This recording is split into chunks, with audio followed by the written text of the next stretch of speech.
Serbia. Does it have a special mission or history? And if so, what is it? It's classed as a troublemaker in Europe's books. Just think back to the 1990s. So, what are the drivers of Serbian history? Is it really special, or just another Balkan country? Join me, Jan Darasz, for How We Got Here.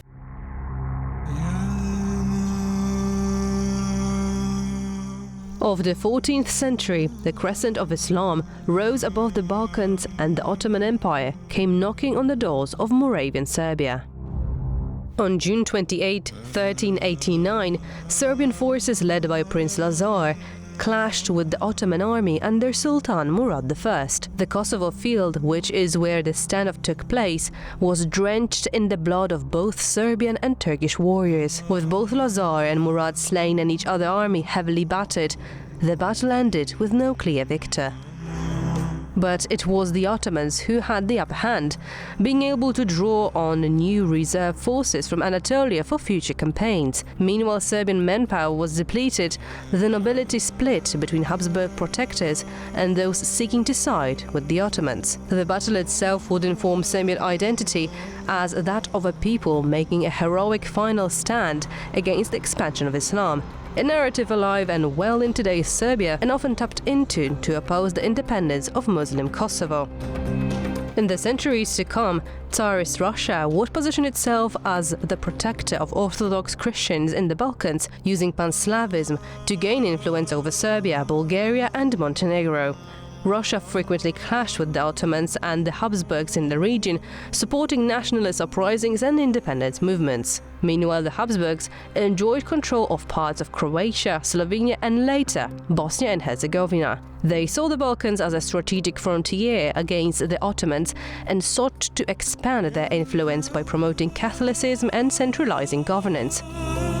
All of this contributed to the volatile ethno-political situation in the Balkans of the 19th and 20th centuries. Taking place on the 525th anniversary of the Battle of Kosovo, the assassination of Archduke Franz Ferdinand of Austria in 1914 in Sarajevo by Gavrilo Princip, a Bosnian Serb nationalist and a member of the Black Hand, a secret Serbian-backed organization, was the spark that set off the powder keg. Backed by Germany, Austria-Hungary declared war on Serbia on July 28, 1914, thus releasing the horrors of a total war upon the world.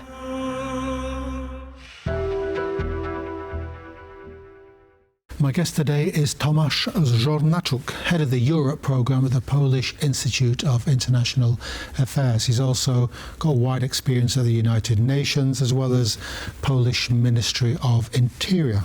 Welcome to the programme. Welcome. Serbia in the 18th and 19th century and the lead up to the First World War. Can we just go back to this Battle of Kosovo? For a Western historian, it's one of many battles in Europe between the Muslim world and the Christian world. One of dozens of battles we can see on the frontiers of the Christendom. Why was the Battle of Kosovo, Pole, so was the catastrophe that led to important, far-reaching events? Was it that important a battle? As we've heard, the battle was neither won nor lost by either of the sides. Murad, the Sultan of Turkey, lost his life in this battle, just like the Prince Lazar of Serbia. The thing here is that this was one of the battles that paved Turkey the way to further to Europe, to the northern part of the Balkans and to Central Europe. Actually, the more important from the Turkish point of view battle, but also of the united Slavic armies at that time, was the Battle of Maritsa that took place 18 years before that. It was in modern-day Thracia, closer to Istanbul, so to say. This battle was won by Turkey, and this paved the way to the north, to the west of the Balkans. In this battle that we discuss here, the important thing is that Serbia could not win it, and because Turkey was still in offense and Serbia was in defense, it paved the way for the Turks to get as far as to Belgrade in 1521, which is roughly 30. Which is some years after. Anyways, this battle was. First of all, very important for the Middle Ages Serbia, and second of all, it became in the 20th century a kind of myth that was used by different forces, different political forces in Serbia for their own purpose, including by Slobodan Milosevic in late 20th century. What was the symbolism of the battle? Was it this catastrophe like the fall of Constantinople, for example? Was it this catastrophe that led to the ultimate fall of the Serbian kingdom in the 15th, 16th centuries? Yeah, this was the first open battle between the Serbs on the then Serbian territory. Not only the Serbs, but at that time also the Bosnian statehood already existed from 1377. The Bosnian soldiers, the Bosnian army was also fighting there, and this basically was the beginning of what is known in modern Serbian history as nearly 5 centuries of Ottoman Turkish occupation of their territory, and so almost similar time a lack of Serbian statehood. During the Ottoman occupation, which we'll come to in a minute, was the memory of the battle kept alive, or was it resurrected in later years? It was centuries, I suppose. It was, especially during the Milosevic era, that is in the 80s, last century. This myth of Kosovo was used in a way that he was directly saying that no one will ever beat you in these battlefields, meaning that we will not give up this territory. This is our Serbian land, which was part of Yugoslavia at that time, but which was vastly inhabited, or the population was mainly Albanian already at that time, which later led to the events that we know as Kosovo War. The presence of the Ottoman rule of, as you said, 5 centuries of, what were the lasting effects of that on Serbian culture and Serbian way of thinking, way of thought? It was, we have of course, culture, political culture as well. We have a similar experience, though shorter, with the lack of independence when Poland disappeared from the map for 123 years, and of course there was also uprisings. There was many attempts to restore the country. The same was actually in Serbia. After main uprisings that took place in 17th century, there was also a big migration from the country, something that we know also from the Polish history. But there was a big nation. There was basically Serbs were those who were speaking what we today know Serbo-Croatian language, or the state variations of this language, and the Serbs were Orthodox. So this is what different them. So this was a big group of the Slavs at this territory. They survived to the 19th century when the statehood was re-established, and then they took part in the wars, not only the First World War but also the Balkan wars, the 2 Balkan wars that were a year and 2 years before the First World War started, which was actually the end of the Ottoman Empire in this territory. Why did the Ottomans leave the Balkans? Was it because they were internally weak? The Ottoman Empire was known as the sick man of Europe. Was it the economic decay of an ancient empire? They were simply forced to. This was the biggest empire this was the biggest empire in this part of the world for centuries. Let's just recall that they got as far in the north as to Vienna when in 1683 yes. They got defeated by Sobieski, and this very point was actually the beginning of the withdrawal of Ottoman Empire from this part of Europe. They were becoming weaker and weaker to the extent that in 20s, beginning of 20s of the 20th century, Atatürk had to take the difficult political decision to limit the country to Turkey only. And what's the effect? What's the concept of the pan-Slavic idea, backed by Russia, of course, in the Balkans and elsewhere, but it was also an indigenous Serbian idea, and what was that all about? What was the point of this pan-Slavic thing? We need to remember that this pan-Slavism that we also heard in this short movie about is a very vague idea, I would say, that is used every now and then for different purpose. Usually with the presence of Russia, not necessarily, but for definitely different purposes. What we have to remember, though, is that Russia, in especially 19th and 20th century of the history of Serbia, played a different role than, for example, in our history, completely different role. They were the force that led balanced Turkey and was actually on the Ottoman Empire at the time, and was on the Serbia side when it was trying to get its independence and then to keep this statehood.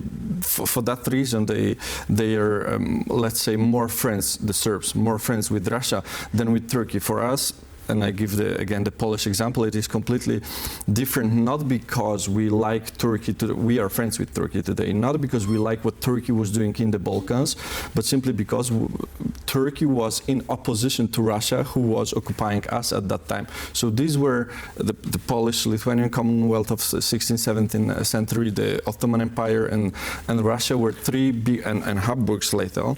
Those were big empires that were, trying to balance itself, and of course, the enemy of our enemy is our friend.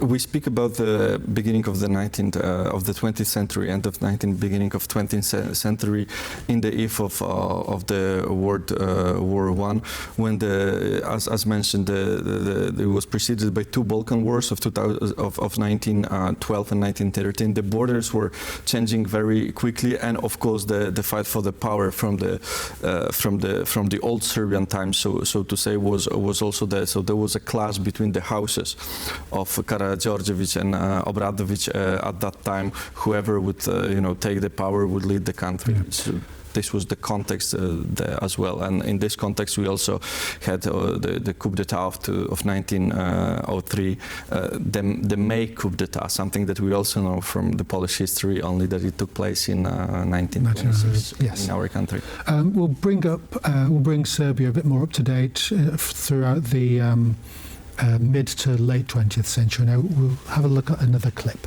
Let's take a look. Great scenes of welcome greeted the Yugoslavia. Serbia emerged from the havoc of World War II as part of the newly formed Socialist Federal Republic of Yugoslavia under Broz Tito, alongside with 5 other republics: Croatia, Slovenia, Bosnia and Herzegovina, Montenegro and Macedonia. Serbia also boasted 2 autonomous provinces, Vojvodina and Kosovo, the latter being home to a majority Muslim Albanian population. Tito established a communist regime but broke with Stalin in 1948, making Yugoslavia independent from the Soviet influence. He implemented self-management socialism, a unique economic system allowing worker-run enterprises. Ethnic tensions were suppressed under Tito's strong leadership, and Yugoslavia remained relatively stable. Serbs did, however, resent the fact that Kosovo Albanians were given more autonomy in 1974. Serbs did, however, resent the fact that Kosovo Albanians were given more autonomy in 1974. Tito's death in 1980 led to a power vacuum, economic decline and rising nationalist tensions. It is in this climate that Serbian leader Slobodan Milošević rose to power in the late 1980s, and with him Serbian appetite for domination. Tensions flared with Croatia, Slovenia and Kosovo, contributing to the breakup of Yugoslavia. Slovenia and Croatia declared independence in 1991, leading to wars in Croatia and Bosnia. Serbia under Slobodan Milošević backed Serb separatists in the 2 countries, resulting in brutal conflicts and ethnic cleansing. The Kosovo War of 1998 and 1999 saw clashes between Serbian forces and the Kosovo Liberation Army, leading to NATO bombings in 1999. an event that Serbs would never forget, further distancing themselves from the US-led alliance. In 2008, 8 years after the overthrow of Milosevic, Kosovo declared independence, which Serbia refuses to recognize. Meanwhile, Aleksandar Vučić continued strengthening his political position. Holding the office of president since 2017, Vučić has built what many dub a liberal democratic system of loyalty to uphold his rule of Serbia.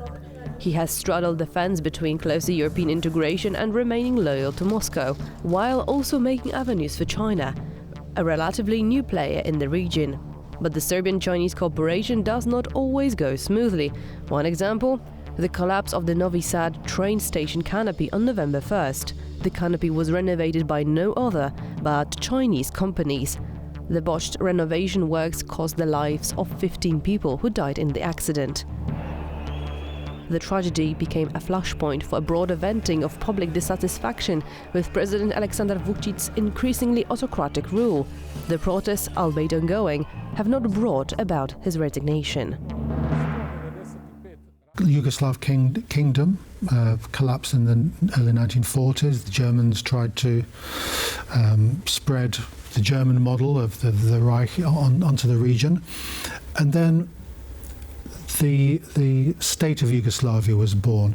Was this another version of imposing an empire on conflicted nationalities that lasted as long as a strong man was at the helm?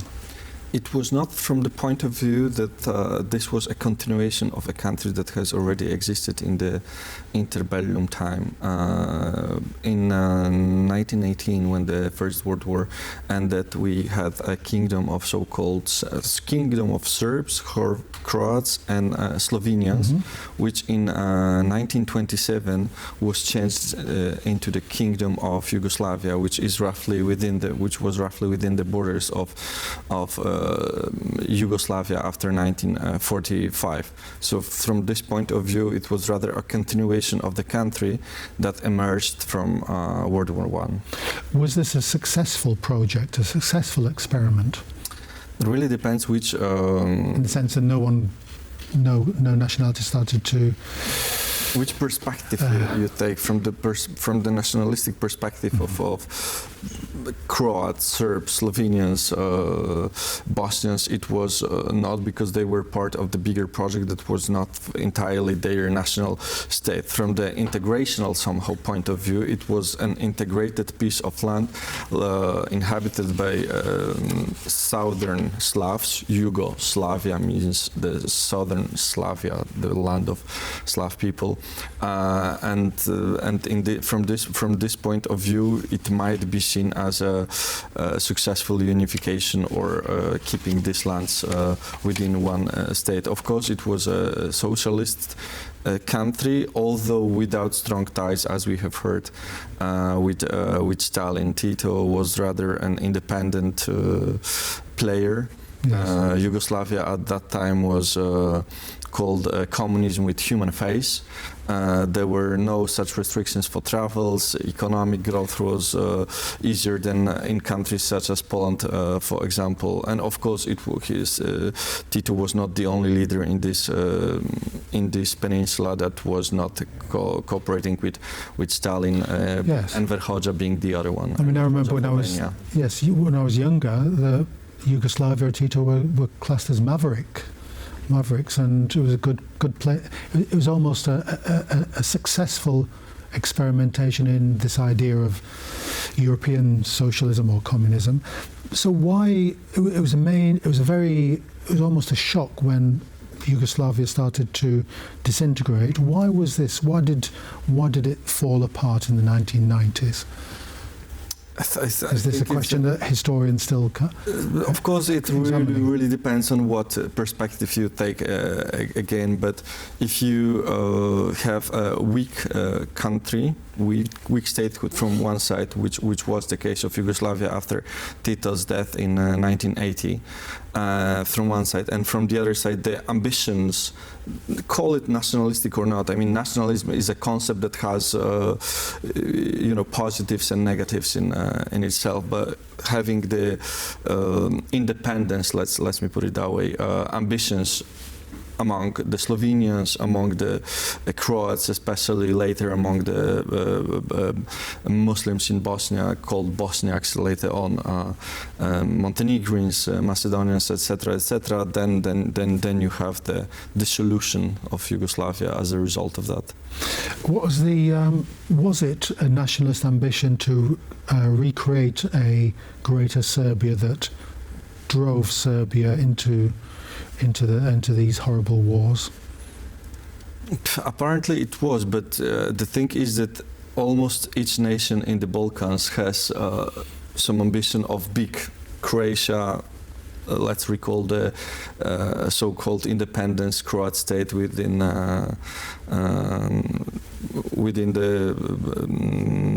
Hitler's bloc during the World War II. It was it took over the whole Bosnia at that time. A big Albania, including Kosovo, some other parts of the countries. Then, of course, this is an instrument of politicians, especially those who are closer to the right part of the scene, or to create this nationalistic part of the scene. Of course, it is an instrument to mobilize people to stand up for the postulates they are presenting at the moment. Is this idea of the Kosovo, we saw Kosovo gaining a measure of independence, is this idea of the battle and the place of Kosovo in Serbian mentality, is it as powerful today amongst jeans-wearing youth, or is it just is it something that you seem to allude to, that it's an instrument used by politicians? Again, it is so hard to judge, because if any country, for any reason, you take away one piece of land, for no matter what reason, and then this country has problems, internal problems, regardless of this piece of the reason, then you will see that how the question of this piece of land moves downwards in how important this question is among the population. So now, of course, the question of Kosovo is not among the most important questions, although it is still especially in the government's narrative, but not only in the government's narrative, a very important political factor there. But I think especially what we see now, that today's protests see much bigger problems in Serbia, and some of them even claim that the government, we heard of Vučić being president of Serbia from 2017, but he's in power for over a decade, being the vice prime minister and prime minister previously. Of course, some opposition forces claim that in order, to cover the level of corruption, the level of incompetence, and the level of state capture in Serbia, the government uses the case of Kosovo just to, keep this question high on the agenda, and not to reveal the real problems of the country. Just to keep the pot simmering along. That's true. What's the place of the EU? Is it the EU experiment has failed? It's a place where empires seem to fail even after a few centuries. The Ottomans, the Austro-Hungarians, the Habsburgs. Was it a case of the EU not trying hard enough to integrate the region, or is it just something that we can't iron out the differences between the ethnicities, between the nations, between the countries? Mm-hmm. To put the story of European integration of the Western Balkans of last 2.5 decades, as we have it, very simply, we can say that on one hand we have problems on the EU side. Simply, there is member states who block the ambitions of the candidate countries, and this was the case of Greece versus Macedonia, nowadays North Macedonia, the case of France. Bulgaria is still blocking Macedonian path to the EU, so this is the first set of the problem. The other set of the problem that concerns those countries, that is Macedonia, Albania at some point, but also all the countries in the region, is the lack of reforms or very slow pace of the reforms. In the case of Serbia, this is the second group, and except for the fact that there is a lack of or very slow pace of the reforms, we also more and more often see no political zeal, no zeal at all to transform the country, to democratize the country. In other words, there is a declaration. Declarative part saying that yes, the government is for joining the EU, and there is political deeds which don't prove this is the case. Tomasz Żornaczuk, thank you very much for coming on to the programme. Great to have you. And that's it. Do join us next time. That's Tuesdays at 21:35 CET. In old money, that's 35 minutes past 9 p.m. Join us then.